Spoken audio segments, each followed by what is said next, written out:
That first meeting between Fred and Dr. Smith is quietly mythic, almost like a perverse baptism. Dr. Smith doesn't kill Fred, he chooses him, gives him the worst strain, the most intimate form of the plague, as if to say, this is what it means to truly live. Let me show you the cost of breathing. Fred's suffering becomes the doorway. The plague is an initiation. Dr. Smith doesn't explain.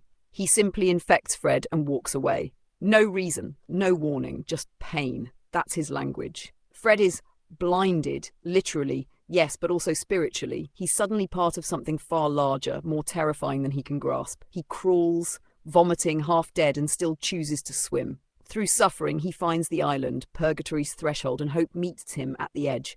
That's not just a cure, that's rebirth. Hope's role. The little white bird doesn't heal Fred with a spell or a potion.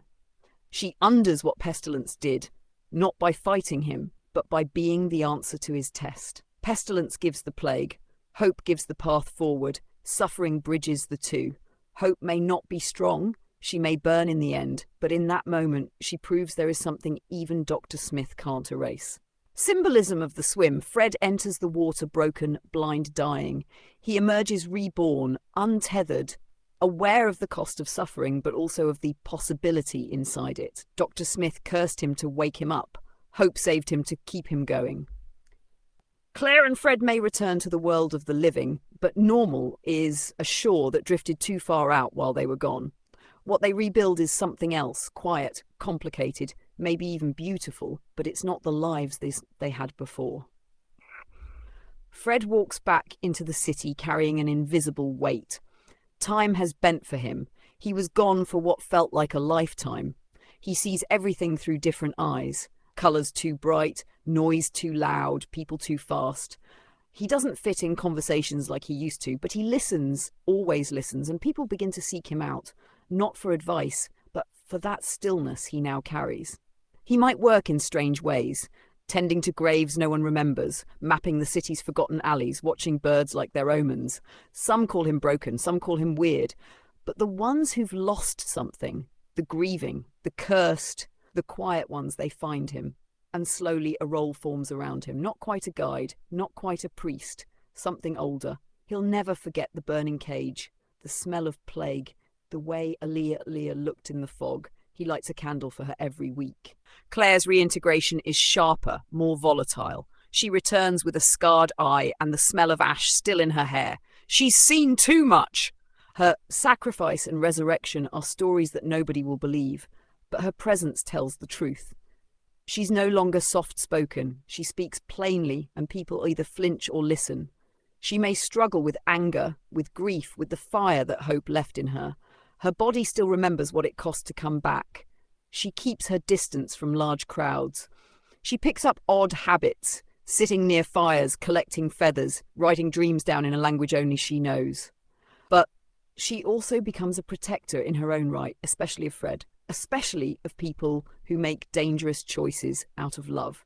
When someone goes missing, when something inexplicable happens, they go to Claire, not because she can fix it, but because she understands.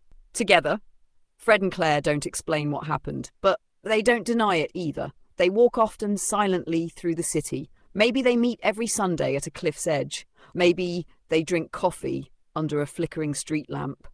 Sometimes they talk about ghosts, sometimes they talk about groceries. They're not heroes, they're not saints. They're just people who walked through the fire and didn't let it end them. But that fire, it never really leaves. It just changes shape. Fred as a shaman makes deep sense. He has walked between life and death, endured plague, purgatory and madness, and returned with knowledge others don't possess. He's not just a survivor, he's a mediator between realms. Shamans often carry sorrow, insight, and a quiet loyalty to the people they protect, even if misunderstood.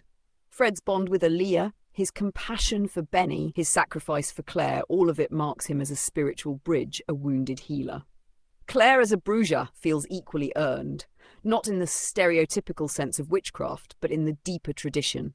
A woman who's made dangerous choices, sacrificed herself, crossed thresholds no one else could. She's seen the underworld, emerged with the Firebird, and now wears the scar of it. Her power is instinctive, intuitive, and defiant. If the world starts calling her a bruiser, it's because they sense what she's carried and what she's capable of. Together, the terms aren't just titles, they're warnings, myths in the making. Two people marked by the veil, each transformed by it in ways that others can barely begin to understand. Fred walks the line. He goes to purgatory and comes back. Claire dies and returns. Hope dies. Dr. Smith sheds his vessel. Norman fades. The story is constantly shifting weight between the living and the dead. The ring itself is a balance point, a fulcrum between pestilence and freedom, power and consequence. Death takes, hope gives, purgatory waits, but neither side gets to win. There's no final dominance of life over death or death over life. Only continuity, only cost. Hope is a bird. Despair is a black crow. One burns in a cage, the other watches. But even hope's destruction leaves an imprint. It leads to questions, to acts of rebellion. Every moment of suffering becomes fuel for a flicker of something else. And Dr. Smith himself says it. Nothing dies like hope. I cherish it. Because when hope dies, suffering blooms and pestilence thrives. Power and consequence. Norman holds the ring, then the bird. Then Claire, then pestilence. Every time that power shifts, someone pays. Fred learns even with good intentions, knowledge costs. Claire learns even love doesn't guarantee safety. Benny, Alice, TJ, they all move in and out of risk and protection, freedom and bondage. Power doesn't come free, neither does letting go of it. Fred and Claire aren't gods, but they talk to gods. Walk with them, fight with them. Survive them. The divine needs humanity to move forward through plague, death, memory, grief, and humans can't ignore the divine. The balance isn't clean, but it's truthful. It's a balance fought for, bleeding, unstable, and never permanent. And that's what makes it powerful.